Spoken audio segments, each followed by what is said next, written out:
Today's conversation is with a rare kind of CEO. He certainly wasn't the loudest, nor was he the flashiest, but he was one who quietly built a company that outperformed most by focusing on what many still call the soft skills. Except he doesn't. He calls them the hard skills. Because anyone can do strategy, he says, but very few know how to create an amazing culture. He led in a way that made WD-40 a place where people could escape to, not escape from. He took the company from roughly 300 million to over 3 billion in valuation while he was CEO. He expanded into more than 170 countries. He maintained margins above 50%, and he had over 90% employee engagement. And his belief is simple: culture drives performance, performance drives results. And in this conversation, we go beyond the philosophy into what this looked like in practice while Garry was the head of WD-40. Welcome to the Miles to Zen podcast, conversations shaped by curiosity, creativity, and connection. I'm your host, Shannon Miles Halliday, and this show is where we explore new possibilities and embrace the wild, beautiful, ever-unfolding adventure of being human. Let's dive in. Welcome, everyone, to the Miles to Zen podcast. I'm so thrilled you've joined us today.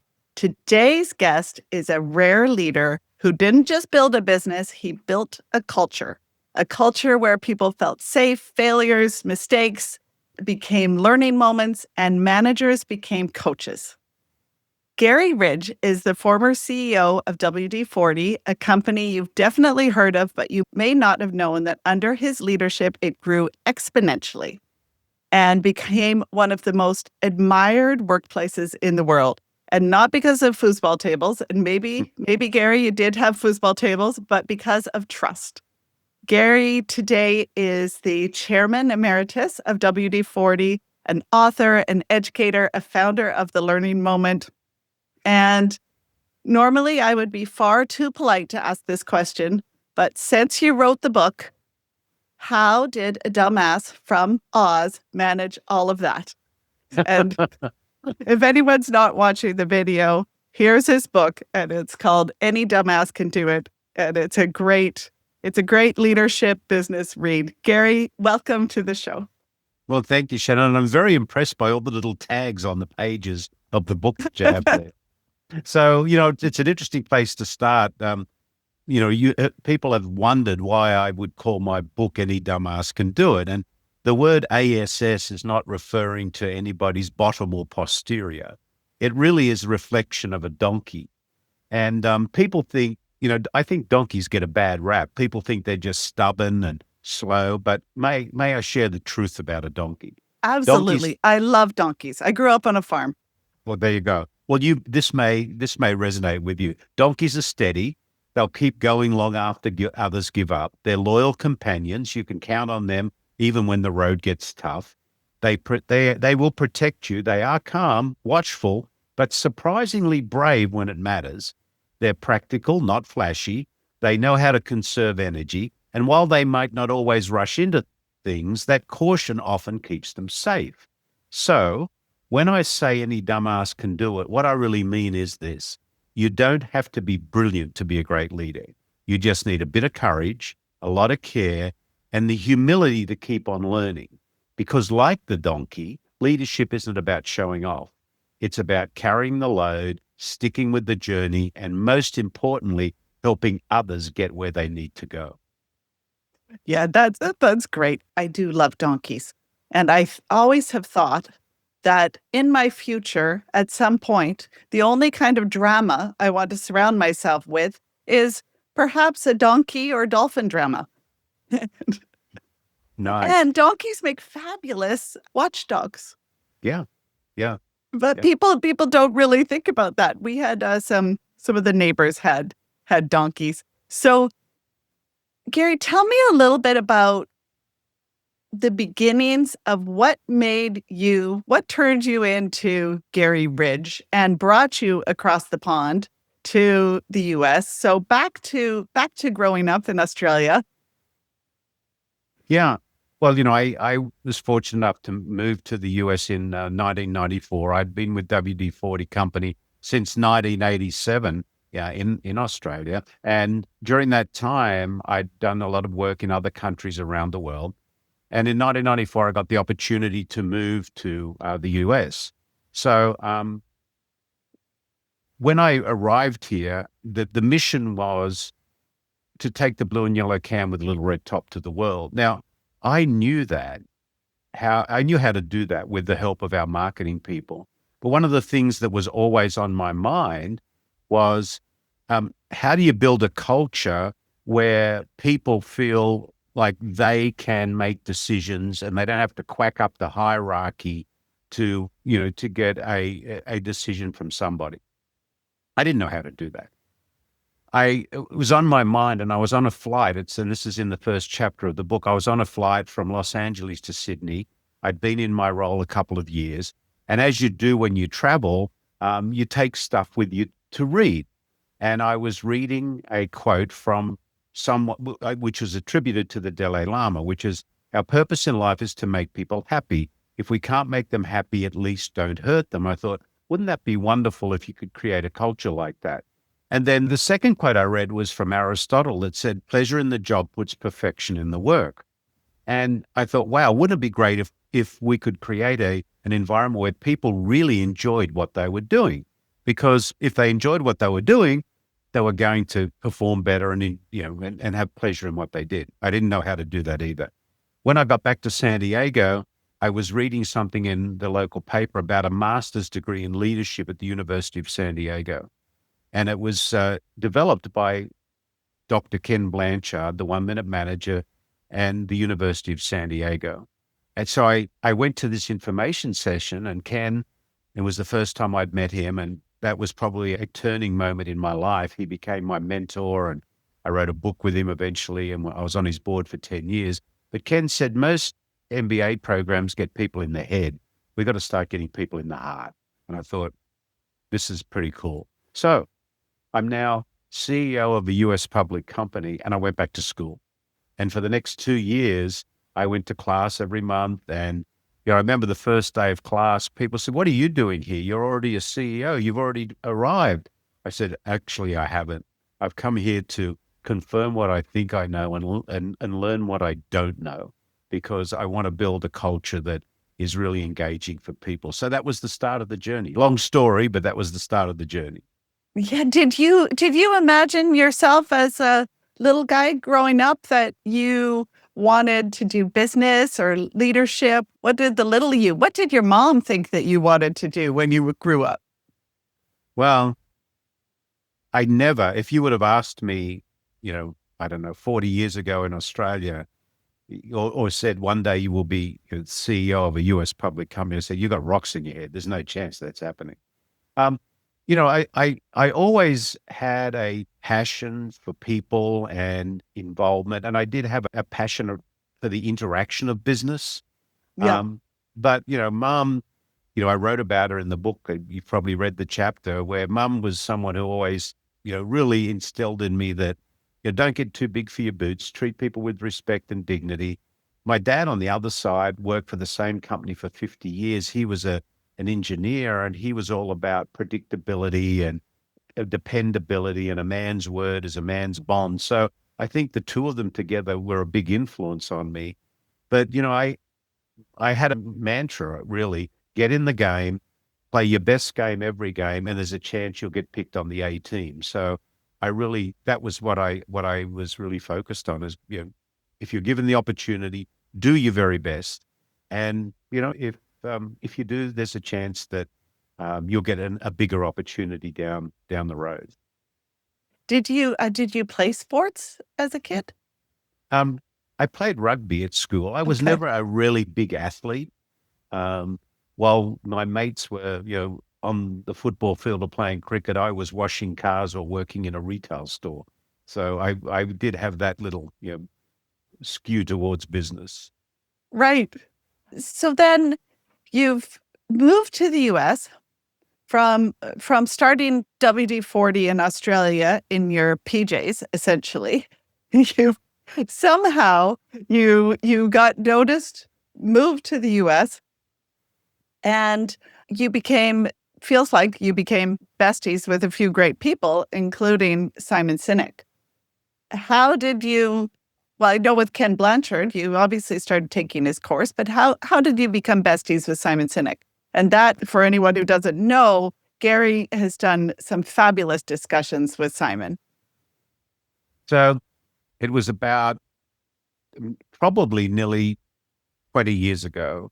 I was CEO at the time, and I got invited to be on a panel at a conference. And there was another participant on that panel, and it was Simon Sinek. And it was about the time, I think, when Simon had just come out with Start With Why. And to be very honest with you, I wouldn't have known Simon from a bar of soap. And so we were sitting in what was the green room, and Simon was there and I was there. And I said, "Oh, I'm on the panel with you. Who are you?" And, I'm Simon Sinek. I'm Garry. So Garry asked the dumb question, "What do you do, Simon?" And he had his kind of assistant with him, and he kind of looked at the assistant a little bit, and I said, "Well, I don't know what you do." And then we started chatting, and we ended up, there was both of us on the panel with a moderator. And we realized as we went through this panel, which was basically talking about building cultures in organizations, we were really answering each other's questions. And we were very much, speaking from the same platform, just in a different voice. And at Mhm. the end of it, we got back in again and into the green room, and we were chatting, and we just struck up a friendship. And from then on, we connected many times, and just over the years, we've swapped ideas and thoughts, and he's become a good friend, and I really respect his work, and I'm very fortunate that I got to know him because he has got a great voice, and I I was part of, and still am part of, the movement that he really loves, which is, how do you build a place where people go to work every day and know they're respected and do great work Yeah. and whatever. So it's been a wonderful Where journey. where people want to come to work. That was my passion when I was working in corporate is how can we help people bring their whole selves to work and feel really good about it? Because I mean, you've probably noticed this since you left WD-40 as a CEO, and I noticed since I left corporate, those people really are such a big part of your life, and you spend so much time with them. And if you're lucky enough to get to be able to hire people and you do it well, you are surrounded by epic, epic people. Yeah. I think the thing, when we went through COVID, there was a lot of talk about the great resignation. I wrote an article on LinkedIn. I called it the great escape. People weren't resigning from organizations. They were escaping toxic cultures. Yeah. Yeah, And absolutely. and we wanted an organization that people escaped to, not escaped from. And it really comes down to the foundations that need to be in place. Do you have an organization where people know, are treated, and feel like they belong? Do you have an organization where people know, are recognized, and can see the work that they do matters and makes a difference? I often say, imagine a place where you go to work every day, you make a contribution to something bigger than yourself. So what's your purpose? And in the book, I say your purpose is not your product. So you're making a difference to something bigger than yourself. It's a learning organization. You're learning something new every day. And, the role of a leader is very simple. You need to be a learner, a teacher, and a coach. That's it. So you're learning something new. You're protected and you're set free by a compelling set of values. Yeah. And the values are the foundation that create psychological safety. And then finally, if all that happens, you go home happy. Now, here's why that's important. Happy people create happy families. Happy families create happy communities. Happy communities create a happy world. And golly, we need a happy world. And what became very clear to me is business has the biggest opportunity to create happiness in the world Yeah. because we touch more people every day than anybody else. But, Yeah. these disgusting research data that we see tells us that 70% of people who go to work every day are disengaged or actively disengaged because they go to toxic cultures where those elements that I've just shared are not in place. And whose fault is it? The leader's fault. The leader's fault. The fish rots from the head. We as leaders of organizations have to understand that our responsibility is to create these organizations that people want to escape to, not escape from. Which brings me to my earrings. You might think it's an odd connection, but my son bought me these earrings when we were in Fiji. Now, you have a special story about Fiji and how you started to create that culture in the workplace. So, why don't you tell us about tribes? Yes. Thank you. We love Fiji, and it's interesting. Um, Today, when we are taping this, it's April Fool's Day. We talked about it. And I know this is going to go out a little later, but you asked me if I read an April Fool's trick or thing today. And in fact, the one that I said I read this morning was a post from where we stay Oh, at this little island in Fiji, and it's called Liko Liko Lagoon, and it's actually an adults only resort. And they put this April Fool's post up on their social media saying, from January 2027, we're changing to a family resort, and all the kids are welcome. Now, not that we're a snob and we don't like kids, we do, but there's a place where it's quiet and you can enjoy it. So, getting back to Fiji, that's one of the funny. things Did you fall for it? well, I read it, and then underneath it, there was a post from the lady who was just retired as the general manager, and she wrote, "It must be April Fool's Day." So getting back to my pillar of belonging, um, you don't belong to a team; you play on a team. What you belong to is a family, a clan, or what I ended up calling a tribe. Now, when I talk about tribes, I'm not talking about any indigenous group. I respect the elements of indigenous groups. Tribalism goes back to the beginning of mankind. There's been many books written about tribalism.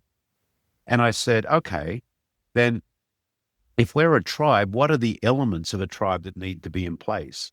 So I had the opportunity to sit with some tribal leaders in Fiji and ask them, what keeps you all together here? How does this come together? And I learned from them that, well, the number one responsibility was to be a learner and a teacher, because they had to learn what they had to learn to teach to the younger tribe members so they could carry that into the future.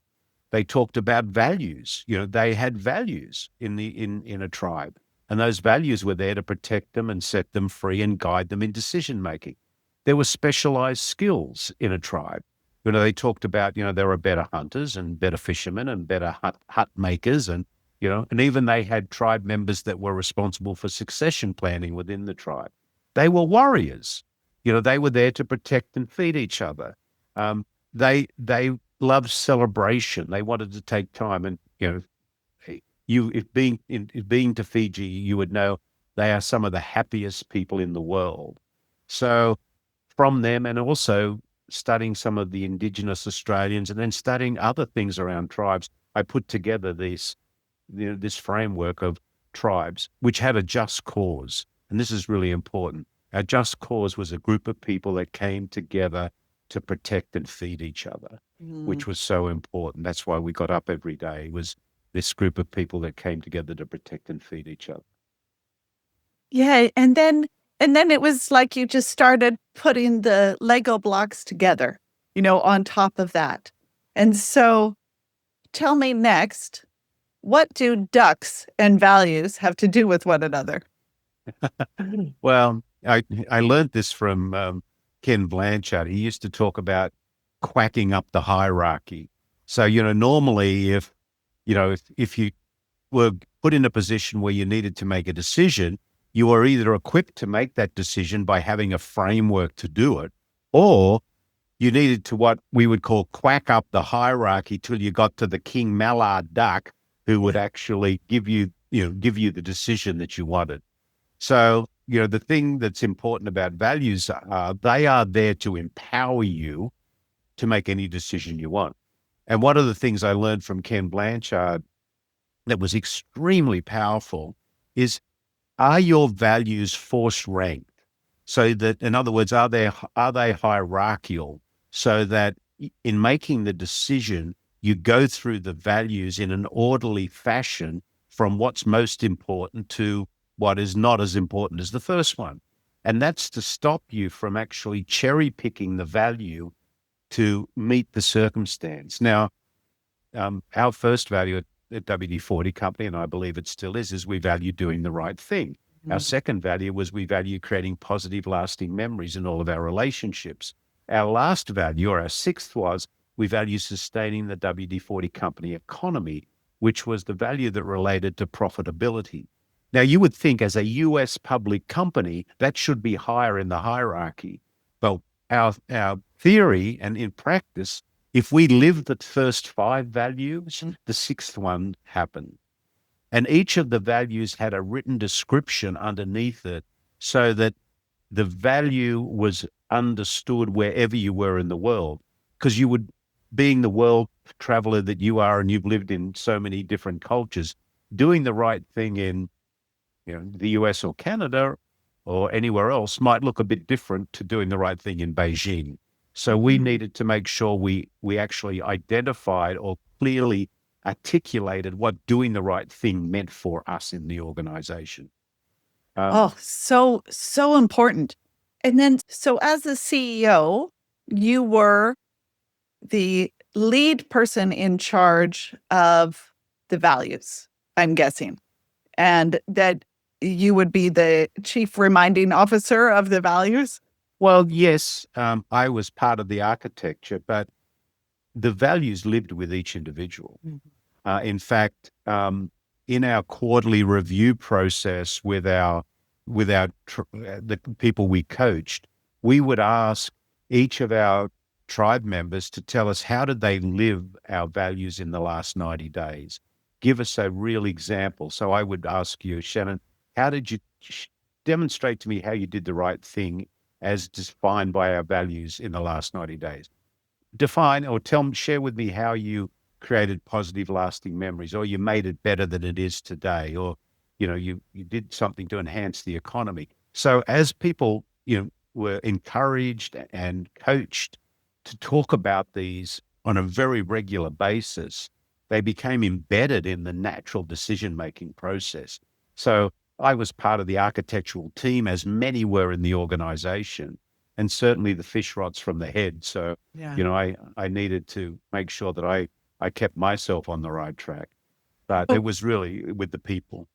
I had this insight in that when I was reading you talk about values, and the fact that even in my own corporate experience, that the values needed to be reminded of so often. And when I joined my last company, the CEO and I went on a walk for an hour where I grilled him about where the values came from to make sure it really aligned with me, because I knew the people, I needed to believe it and I needed to walk and live those values. And if I did that, then I could hire people who also would walk and live those values. And it was so important for the CEO to repeat the values everywhere. And it was almost like I had this, I don't know why I thought of it, but it was like you go to see your favorite musician and they've got all your favorite songs and then they have your new songs. But if they don't play your favorite songs and remind you of why you love them so much, then their new songs aren't going to land as well. You need to be reminded of why we're all in this together, listening to this musician or as part of this company. And I thought, it's just the values are that foundation of that music that you love and I, reminders of why we're here, and everything else gets built on that.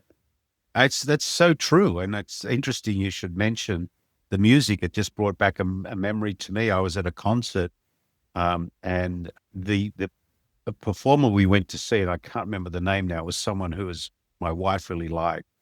And I sat there and listened to these songs, and I didn't know many of them at all. And then he sang something that I knew. Oh no, I know who this is. Yeah. So that does resonate with me. Yeah, that's so true. But the values, a lot of the values are not the ones written on the wall. They're the ones that are evidenced by behavior on a daily basis. And interestingly enough, the other reason why they're so powerful is they reduce churn in the organization. When I was teaching at USD, University of San Diego, and I taught there for 16 years in the master's program, I actually taught corporate culture. I used to take a case study and I would give it to the class. And these are all, well-rounded executives. It's a senior level master's program. And I'd say, here's a case study. And it had lots of twists and turns in it. And I said, okay, we're going to divide into three groups. Group one, you have a hierarchical set of values clearly defined. Here they are. Group two, you have a set of values clearly defined. They're not hierarchical. Group three, you can do anything you want. Be back here in half an hour and present, your case for the case study. Well, the group that I assigned that had freedom were just excited to get out because they thought, wow, we can do whatever we want. Yeah. The first group always back was the group with a hierarchical set of clearly defined values, with a very well thought out case response. They were all still talking to each other. They were all, because we'd given them the road to go on. The second group back were the ones with the values, but they weren't hierarchical. They weren't so defined on what the answer would be. The third group, I'd always have to go and get them because they were still arguing about what they all stood for. In fact, in some cases, it was destroying relationships and they had nothing. So the Yeah. other thing that proves is it just makes sure that it reduces churn in the organization because people are, okay, this is the way we want to think about this. Yeah, and then that gives freedom to work on the business and Yeah. work on everything else. It just takes you know what you're dealing with. And Yep. and it's so important. One of the stories I liked is you talk about when you're a leader, all the time is showtime. And that really came into being, especially around COVID. And people are looking at you and asking, "How are you doing?" And that really resonated with me because I thought it gave me that perspective. All of a sudden, I thought when my team was asking me how I was doing, they were really asking themselves, "Am I okay? Am I okay? Are you okay? Okay, if you're okay, I'm okay." Absolutely. Yeah, I think I tell the story about I was traveling around the world and I was visiting, and this was before COVID. I think this was actually in 2008, 2009, when there was the quote Great Recession. And I was traveling around the world, visiting our tribe in different locations. And I was sitting in my hotel room one night and I thought, why is everybody asking me, am I okay? I'm looking in the mirror. Do I look sick? And it dawned on me, oh, wow, they're not asking me if I'm okay. They're asking me if I'm okay with where we are. That means they're okay. And it was like, yes. And that was a big learning moment for me in that as the leader, people are always looking to where we are and how do we feel. And, we're there to give them confidence or truly to be, I'm going to say, openly honest about this is where we are. This is what's affecting us right now. This is what we're doing about it. And this is where I need your help.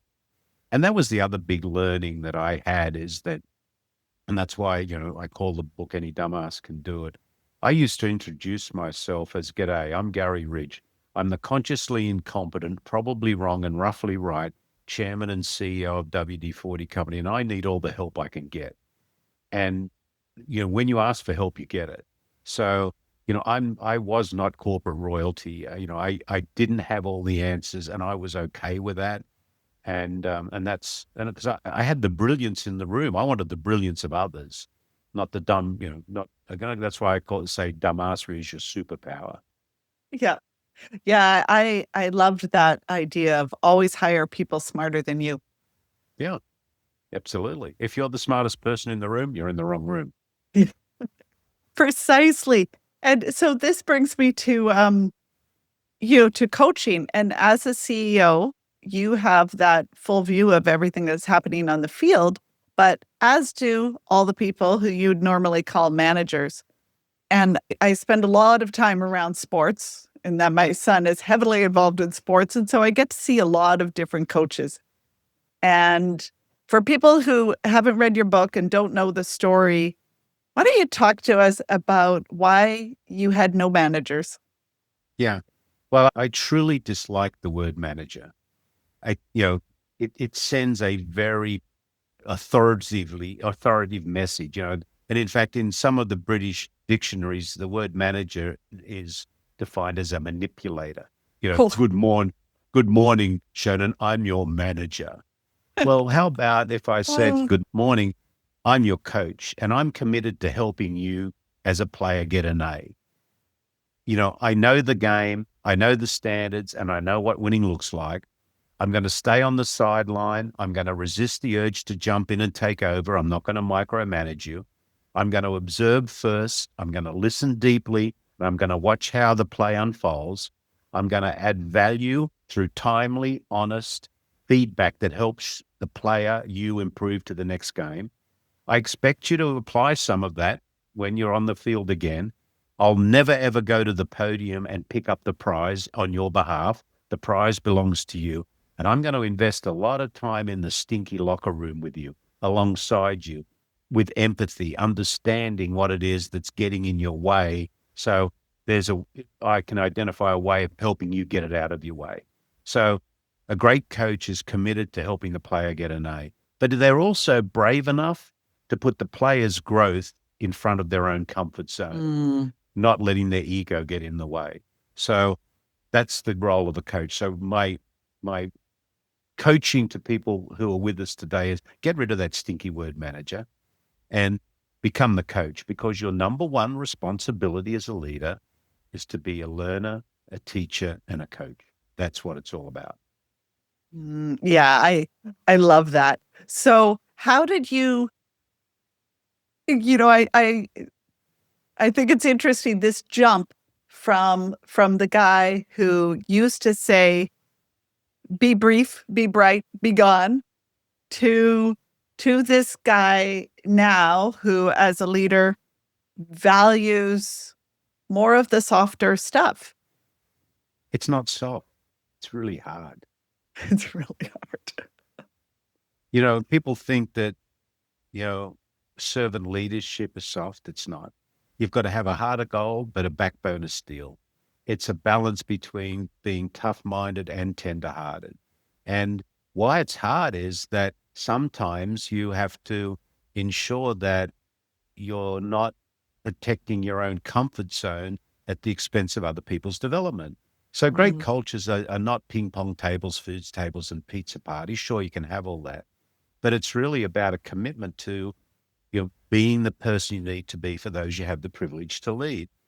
And it wasn't an overnight transition. I have a friend of mine, Charlie Maloof. He owns a chain of Ashley furniture stores in Charlotte, North Carolina. And he said to me one day, culture is not a microwavable event. It takes a crock pot approach. And that is so true. You need to right. know what elements or what ingredients you need to put in that crock pot, and you have to continually monitor the cooking all the time. And as I said when I was on podcast, culture equals values plus behavior times consistency. And, if you want to have a great organization, you and I can write, I'm sure, a pretty good strategic plan. It'll be probably wrong and roughly right, but it's going to be pretty good. But if you have low will of the people, so if only 30% of your people go to work every day and are passionately executing against the objectives of that strategic plan because they know they belong, they know they matter, they're being coached, they're learning every day, you're going to get a 30% result.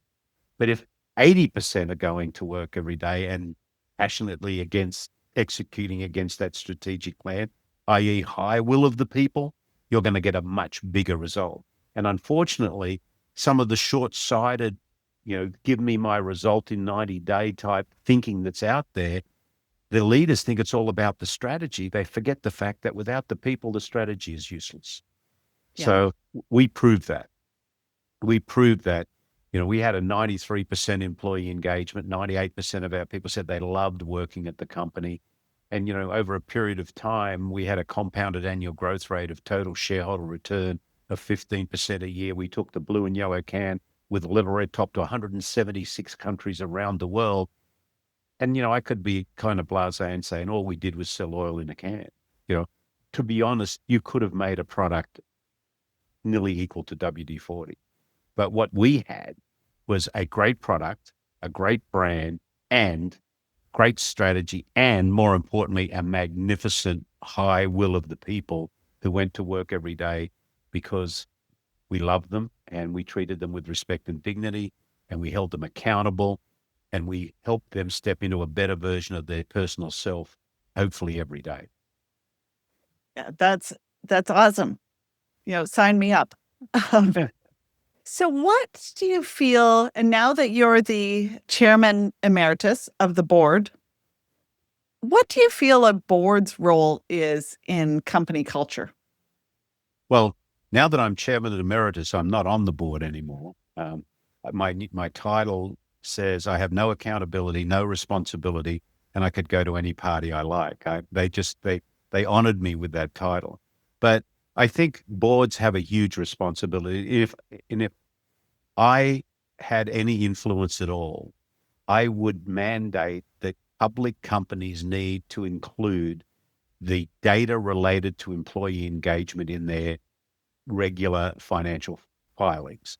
When I first started to talk about this at our board level, 30 years ago, I kind of, the board's eyes rolled and, what are you talking about, this culture thing? Yep. Fortunately, over many years, the board, as we developed and we had new board members come in, they then realized the importance of culture in the organization. So if you're on a board, I want you asking the question, what's our employee engagement? How are we serving our people? What are we doing to build a great culture? And in fact, on my LinkedIn site, I have a group called the School of Dumbassery, and I post lessons in there. And just a couple of days ago, I posted a lesson about how I'm observing more and more leaders today are actually talking about the importance of culture. When I first started going to Wall Street, or to investor meetings, my first 5 pages were always about culture, and I could see them getting impatient, like get to the numbers. In my last, probably 10 years, as culture became more important, I had investors invest in us because of the culture. We had a Right. very, very large investor that invested substantially in our company, and they said to me, we did it because of the culture. Yeah. That's really awesome. And I think back to one of the stories in the book, and you talk about a guy who's being a total jerk in a meeting, and how everybody started to feel bad around this guy. And if you had left it, the tendrils of discontent and bad feelings would have started to spread like a disease throughout the company, and gradually would start eating away at the values and everything that you had created. And I think people don't realize how important it is to quickly jump in when you see those things happening. And why don't you share with us, I know you know the example of the guy, what you did when you saw this potential person that was about to really sabotage what you had built, because it only takes that little thing to start making the cracks. Yeah. Well, in fact, this is where values are so important. Our second value is we value creating positive, lasting memories in all of our relationships. And and I was in that meeting that day. It was one of our executive leadership team meetings, and this person who normally lived this value was not living that value that day, as you described. They were sucking energy out of the room and blah, blah, blah. So, as the leader, what do? Well, you could do nothing. And what you just shared would start to happen. Well, obviously that behavior is acceptable now. So why should I, continue that? Mm. I could have stopped the meeting and said, now that's not acceptable, which may have solved the immediate problem. But everybody else in the room would have thought, oh my goodness, am I going to get publicly assassinated one day like this? I'm going to get in my shell now. And there's no way I'm going to come out. So the meeting concluded and I said to the person, hey, let's go for a walk. And we walked outside of our building and I started to add a little bit of humor to this, I guess. And I was looking in a trash can and under a car and beside a tree. And this person said, what the hell are you doing? I said, I'm looking for you. The you I know and love was not in that room today. What's on your mind? What's getting in your way? How can I help you? And we started the conversation. And, the person had had a bad morning. They got up late, kicked their foot on the bed, spilled coffee in the car, got flicked up on the way. There was nothing substantial, but it had put them in this mood. And I said, I've seen you live our values every day.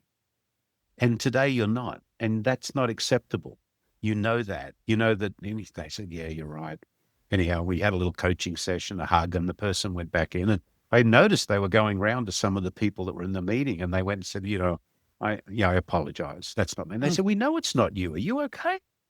What's on your mind? What's getting in your way? Aw. The next morning, I noticed they were going to the person and says, everything okay today? Would you like some coffee? Oh, So nice. That's beautiful. I'm So such a that's- mush pot, but clearly you are too. Was there anyone that you've come across that has not been coachable? Yeah. Then we have to help them be happy somewhere else. Mm. It's when we, if you would have gone to our careers page and come to work for the company, the first thing that flew up at you was our values. These are our values. If you're aligned with these, come talk to us. If these don't resonate with you, don't even come in to see us. And sometimes people got in under the net and got into the organization. As the tribe kind of matured, if they didn't fit the tribe, would actually vote them off the island pretty easily. But there were times when people were not the fit, and the real thing about that, they weren't happy, and they deserved to be happy. So we would have conversations, and in the end, we'd say, hey, we want you to be happy, and you're not happy here. So why don't we help you, find a place to be happy? And if of course, if it was something that was illegal or immoral, we would share them with competitors, easily. But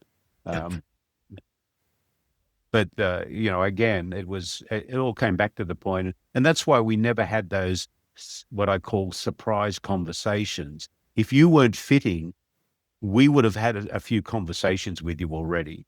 It's not like, you don't fit, you're out. That's not fair, because our job was to help people step into the best version of their personal self. In fact, very, very, very early in our journey of culture building, I said to our leadership, if ever we're too lazy as leaders not to be supporting someone and just letting them go, there's going to be consequences, because we're not living our role as leaders. And there was one circumstance where we'd let someone go, and I inquired into why we'd let this person go. And I went to their leader. I said, show me your coaching plan. And there wasn't one. Mm. And I went to the next person in that command chain, and I shared them with a competitor. I said, I'm sorry, this is not acceptable. If we are making a commitment to work with these people, and you weren't doing your role, then you don't have a place here. You need to go find somewhere else. So you can still have some tough love in a situation. You can still have tough love in a great culture. Well, as long as expectations are clear. What Hmm. do you expect from me? What's the gold standard? Here's the gold standard. This is what we're all, striving for. Do you all agree? Yeah. Well, then I don't want to talk about it. I don't want to talk about why we're not. I want to talk about why we are. Mm, So, yeah, we've had many tough conversations, but they're not conversations to hurt people. They're conversations to help people. yeah. They're not, I would call them redirection, not, let's have a redirection conversation. Yeah. Yeah. Yeah. Like in that quote that you quote from the Dalai Lama, your purpose is to make people happy. And if you can't make them happy, then at least don't hurt them. Right, right. Yeah. It's so Gary, what's your purpose today? I help leaders build cultures of belonging where love, forgiveness, and learning inspire a happier, more connected world. So I know that I think this was the purpose in your book. Your book is now a year old, almost today, or well, in Yep, the last 2 weeks. yep. And I know purposes evolve. And so tell me more. Tell me more about that purpose of yours today and what gets you up in the morning and I'll and go back. why Yeah. why you do that rather than taking off to Fiji and hanging out with all those happy people. Well, I can still do that. Well, I think it's true. I believe business has a responsibility, and I've seen crappy cultures negatively impact people's lives, and I've seen great cultures positively impact people's lives. And as I've said, if we can create cultures where people go home happy, happy people create happy families Mm, create happy communities create a happy world, and we did a happy world. So there's not much I can do other than help leaders identify the opportunity they have to make a positive difference in the world. And in the coaching work that I do now, and I coach CEOs, the thing that it's become very clear to me, and it was clear before, but as I've got more into this work, is that most leaders really don't know how their behavior impacts other people. So my coaching work is, let's look in the mirror. Who are you? And we'll find out who you are by asking the people around you what your leadership strengths and opportunities are. And then let's look out the window and look at where we want to go. And where we want to go is to build these great cultures. Now, the other side of that is if you do that, you're going to have, over time, a high performing organization because it's the will of the people, time strategy equals outcome.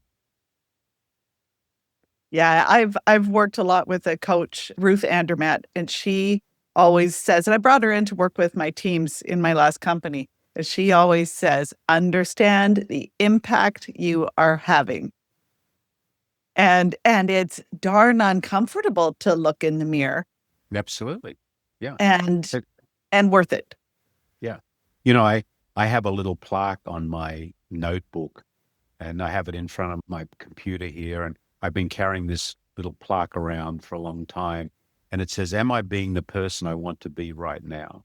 And then there's a list of who is that person.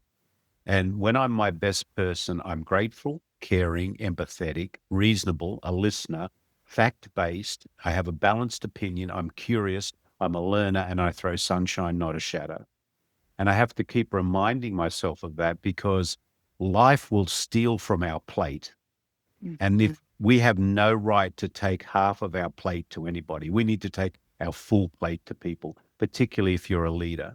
So this little list had reminded me of, I'd be in situations and I'd be, maneuvering from one thing to another and stop, center myself. Am I being the person I want to be right now? Don't take my leftovers to people. I need to fill my plate and take my best to people because I owe it to them. I owe it Yeah, to them. Life is a gift. Don't send it back unwrapped. yeah. Well, that is beautiful, and that is a fabulous place for us to wrap up, I think. I always ask my guests to share some closing words of wisdom. I think you may just have done that, but are there any additional words of wisdom or anything that we didn't cover that you would like to share with our audience today? Oh, wow. We went in so many different areas, which was so much fun. I firstly It want to thank you. I want to thank you for doing what you're doing because, helping us be a voice to encourage leaders to step into a better version of themselves is such an important thing. So I'm very grateful for what you do. And I Thank you. thank you for doing that. And for those that are listening to us today, be brave. You can make a positive difference in the world. And when you're that 90-year-old on your bed or 95-year-old on your bed taking some last breaths, it'll be the people that you've had the opportunity to help step into the best version of themselves that'll be around you, and you'll feel good about it. Yeah, that is such good advice, and I can honestly say, looking back over my career, those have been my highlights as well. When you think about that, when you've truly built a great team, you're like, "This was the best thing." It was so much fun. Yeah, cool. Well, thank you so much, Gary, for joining us today and for writing the book and really having the courage to have these conversations in an arena that has not been having enough of them. True, true. Thank you so much. Thank you for joining me on the Miles to Zen podcast. If you enjoyed today's episode, I'd love for you to subscribe, follow, share, or leave a comment so we can keep growing this community together. This podcast was created and produced by Shannon Miles Halliday with original music by Anna Vovziniak.